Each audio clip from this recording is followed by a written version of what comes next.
You ask Tiger to solve. This deals with linear equations with one unknown. The final result is x equals 83. Let's solve it step by step. Simplify the expression.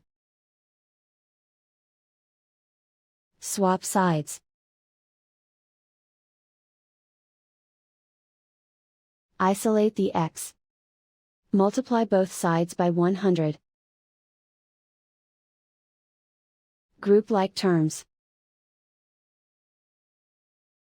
Multiply the coefficients. Simplify the fraction. Simplify the arithmetic. And so the final result is x equals 83.